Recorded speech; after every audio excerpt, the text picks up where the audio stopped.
all of the neighboring villages will not only have clean drinking water, but a pressurized water source as well, which in short means no more doing laundry and unsafe water. And pull! On a scale of 1 to Nolan's mom, how heavy is it? Nolan's mom times 2! Oh God. Dude, I'll push you off of this. All right, here we go. Apparently, I watched a video of Mr. Beast coming into Kenya and sinking like 56 boreholes in Kenya, and no one even knew about this. And I just watched the video on YouTube, you understand, because I watched this guy and the guy is always amazing. His videos are always great.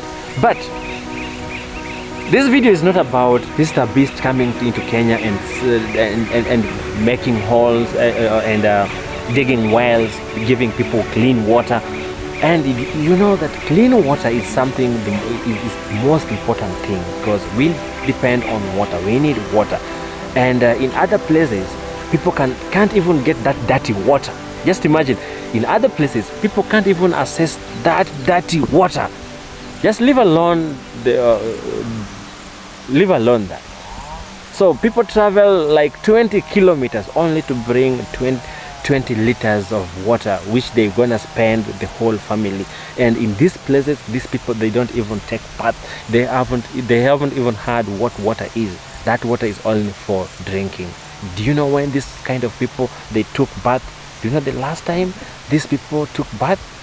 Do you know the last time these people even saw rains?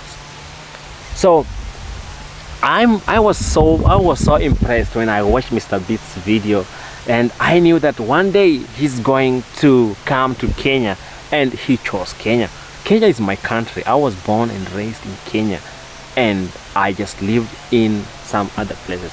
I always wanted to live here and give back to the community, but our community doesn't support who gives back, or they don't care about whether you are giving back to them. So and one fact about Kenya is so interesting, you understand. I don't know how much money this guy used to dig all these holes, and how much money he spent on renovating schools, buying shoes for kids, and helping different people. I don't know how much money this person spent, but in Kenya is a very funny country, you understand. Our president gives a lot of promises of which he can't even achieve or attain.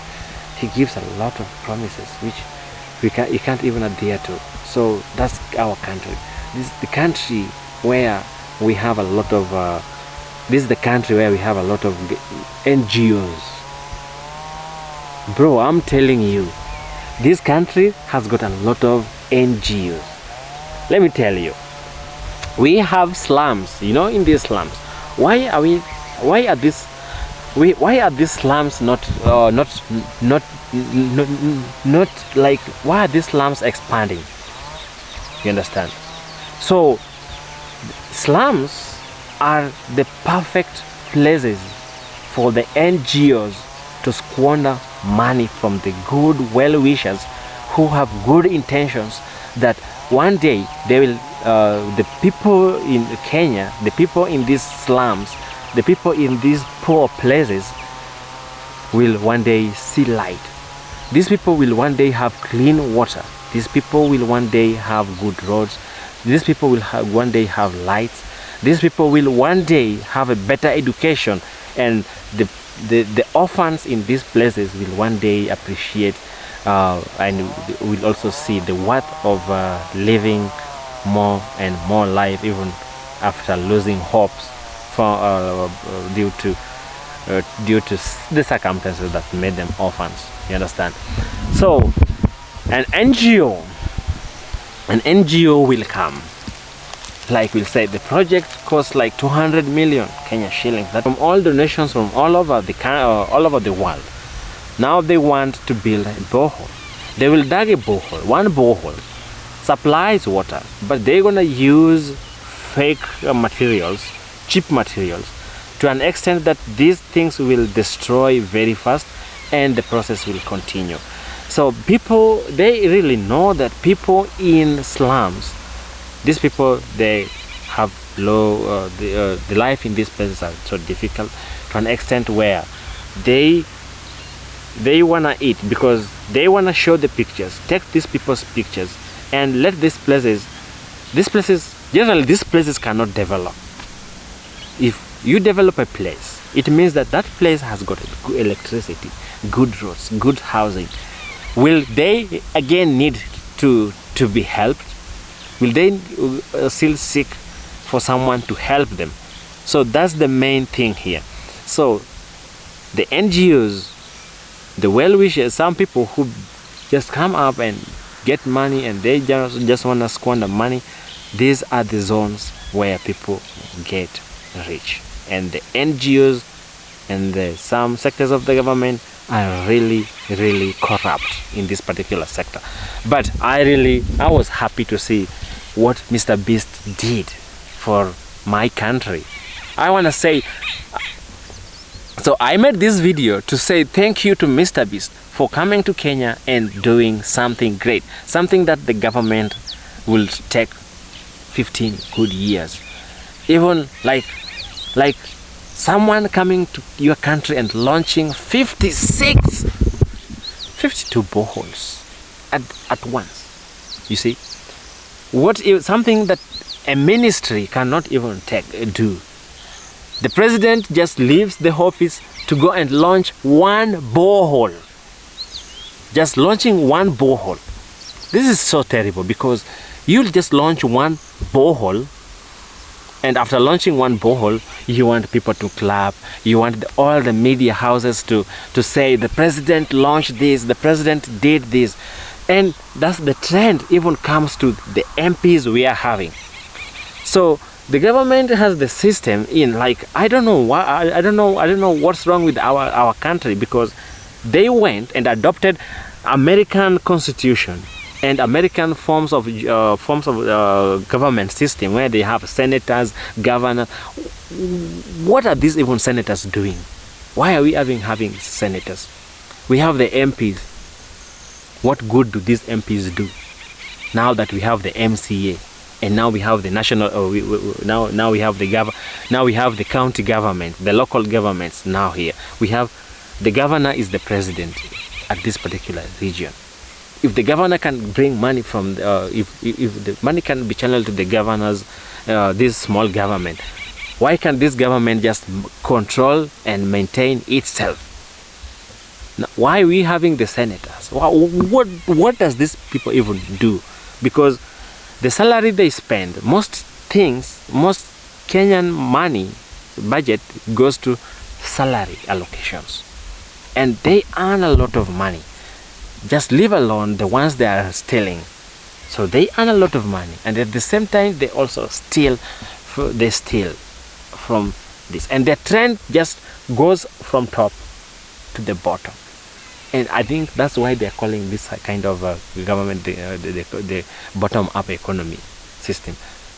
You understand? So people, and I watched also other videos, people saying that Mr. Beast just came to make contents. Why? You know, one thing is, I'm not against him making videos and showing the world what he did.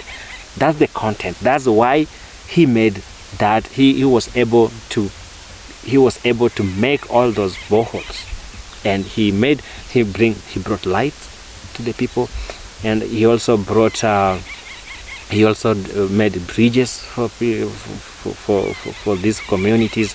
He changed the lifestyle of that particular community, because just by providing water, that was enough. Because I told you, there are some places even finding that dirty water is a problem. So why are people talking about he did this for this, and he solved a problem? So Mr. Beast solved a problem, you know. And one thing with Kenyans, they will gonna like you because you solve the problems. And Mr. Beast, if it's not politics, my country Kenya will be a good place. You understand? Now taxes are high, petrol, the fuel has gone up. Why?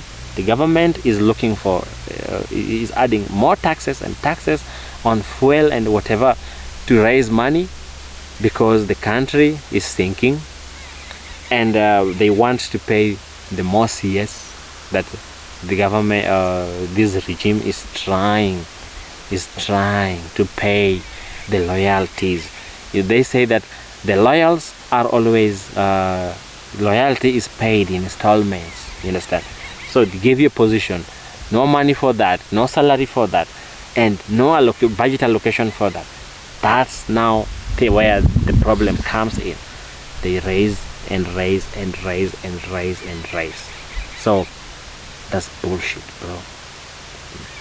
But that's where we are living. So I don't know what to say, but that's where we are living. So if you love Mr. Beast, bro, go and enjoy that video.